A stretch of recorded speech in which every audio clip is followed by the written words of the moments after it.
नमस्ते आप सबको मेरा। कैसे हैं आप लोग। आज मैं आप लोग के लिए लेके आई हूँ भविष्य पुराण से विवाह संस्कार के उपक्रम में स्त्रियों के शुभ और अशुभ लक्षणों का वर्णन तथा आचरण की श्रेष्ठता।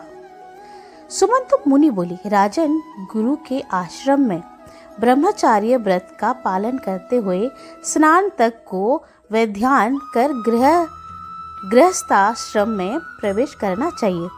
घर आने पर उस ब्रह्मचारी को पहले पुष्प माला पहनाकर सिया पर बैठाकर उसका मधुपर्वक विधि से पूजन करना चाहिए। तब गुरु से आज्ञा प्राप्त कर उसे शुभ लक्षणों युक्त सजीतीय कन्या से विवाह करना चाहिए। राजा सनातनी ने पूछा, हे मुनिवर, आप प्रथम स्त्रियों के लक्षणों का वर्णन करें और ये भी बताएं कि किन लक्षणों से युक्त कन्या शुभ होती हैं। सुमंतु मुनि बोले, राजन, पूर्व काल में ऋषियों के पूछने पर ब्रह्मा जी ने स्त्रियों के जो उत्तम लक्षण कहे हैं उन्हें मैं संक्षिप्त में बतलाता हूँ, आप ध्यान देकर सुने। ब्रह्मा जी ने कहा, ऋषिगणों, जिस स्त्री का चरण लाल कमल के समान कांति वाले अत्यंत कोमल तथा भूमि पर समतल रूप से पड़ते हो, अर्थात बीच में ऊंचे ना रहें, वे चरण उत्तम एवं मुख सुख भोग प्रदान करने वाले होते हैं। जिस स्त्री के चरण रूखे फटे हुए मांस रहित और नाड़ियों से युक्त हो, वो स्त्री दरिद्रता और दुर्भाग्य होते हैं। यदि पैर की उंगलियां परस्पर मिली हो, सीधी गोल सिंगंध और सूक्ष्म नखों से युक्त हो, तो ऐसी स्त्री अत्यंत ऐश्वर्य को प्राप्त करने वाली और राजमहाषी होती है।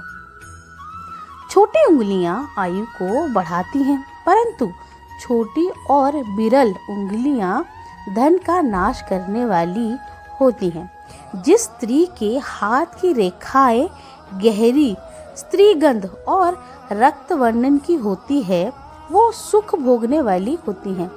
इसके विपरीत टेढ़ी और टूटी हुई हो तो वो दरिद्र होती हैं। जिसके हाथ में कनिष्ठा के मूल से तर्जनी तक पूरी रेखा चली जाए, तो ऐसी स्त्री 100 वर्ष तक जीवित रहती हैं, और यदि न्यून हो तो आयु कम होती है। जिस स्त्री के हाथ में उंगलियां गोल लंबी पतली मिलाने पर छिद्र रहित कोमल तथा रक्त वर्णन की हो, वो स्त्री अनेक सुख भोग के प्राप्त करती हैं। जिसके नख बंधु जीव पुष्प के समान लाल एवं ऊंचे और सिंगंध हो, तो वो ऐश्वर्य को प्राप्त करती हैं, तथा रूखे टेढ़े अनेक प्रकार के रंग वाले अथवा श्वेत या नीले पीले नखों वाली स्त्री दुर्भाग्य और दरिद्र को प्राप्त होती हैं। जिस स्त्रियों के हाथ फटे हुए, रूखे और विषम अर्थात ऊंचे नीचे एवं छोटे बड़े हो, वो कष्ट भोगती हैं। जिस स्त्री की उंगलियों के पर्व में समान रेखा हो अथवा युवा के चिन्ह होता है, उसे अपार सुख तथा अक्षय धन धान्य प्राप्त होता है। जिस स्त्री का मणिबंध सुष्ट 3 रेखाओं से सुशोभित होता है, वो चिरकाल तक अक्षय भोग और दीर्घ आयु को प्राप्त करती है। जिस स्त्री की ग्रीवा में 4 उंगली के परिमाप में स्पष्ट 3 रेखाएं हो, तो वो सदा रत्नों के आभूषण धारण करने वाली होती हैं। दुर्लभ ग्रीवा वाली स्त्री निर्धन, दीर्घ ग्रीवा वाली बंध की, हंस ग्रीवा वाली मृतावस्था होती हैं, और स्थूल ग्रीवा वाली दुख संताप प्राप्त करती हैं। जिसके दोनों कंधे और कृतिका गर्दन का उठा हुआ पिछला भाग ऊंचे ना हो, वो स्त्री दीर्घ आयु वाली तथा उसका पति भी चिरकाल तक जीता है। जिस स्त्री की नासिका ना बहुत मोटी ना पतली, ना टेढ़ी ना अधिक लंबी और ना ऊंची होती है, वो श्रेष्ठ होती हैं। जिस स्त्री की भौहें ऊंची, कोमल, सूक्ष्म तथा आपस में मिली हुई ना हो, ऐसी स्त्री सुख प्राप्त करती हैं। धनुष के समान भौहें सौभाग्य प्रदान करने वाली होती हैं। स्त्रियों के काले स्त्रीगंध, कोमल और लंबे घुंघराले केश उत्तम होते हैं। हंस, कोयल, वीणा, भ्रमर, मयूर तथा वेणु के समान स्वर वाली स्त्रियां अपार सुख प्राप्त करती हैं और सदा दासियों की युक्त होती हैं। इसके विपरीत फूटे हुए कांस के स्वर के समान स्वर वाली या गंधर्व और कौवे के सदृश स्वर वाली स्त्रियां रोग, व्याधि, भय, शोक तथा दरिद्रता को प्राप्त करती हैं। हंस, गाय, वृषभ, चक्रवाल, बाघ तथा मदन मस्त हाथी के समान चाल वाली स्त्रियां अपने कुल को विख्यात बनाने वाली और राजा की रानी होती हैं। श्वान, सियार और कौवी के समान गति वाली स्त्री निनंदनीय होती हैं। मृग के समान गति वाली दासी तथा द्रुतगामिनी स्त्री बंधक की होती हैं। स्त्रियों का फलिनी, गोचर, गोरोचन, स्वर्ण, कुमकुम अथवा अन्य नए नए निकले हुए दुर्वाकुर के सदृश रंग उत्तम होते हैं। जिन स्त्रियों के शरीर तथा अंग कोमल, रोम और पसीने से रहित तथा सुगंधित होते हैं, वे स्त्रियां पूज्य होती हैं।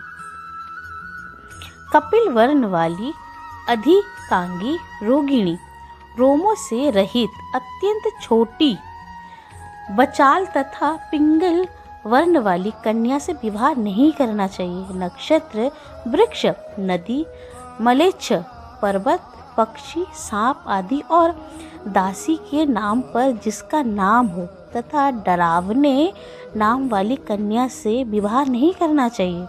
जिसके सब अंग ठीक हो, सुंदर नाम हो, हंस या हाथी की सी गति हो, जो सूक्ष्म रोम, केश और दांतों वाली तथा कोमल लंगी हो, ऐसी कन्या से विवाह करना उत्तम होता है।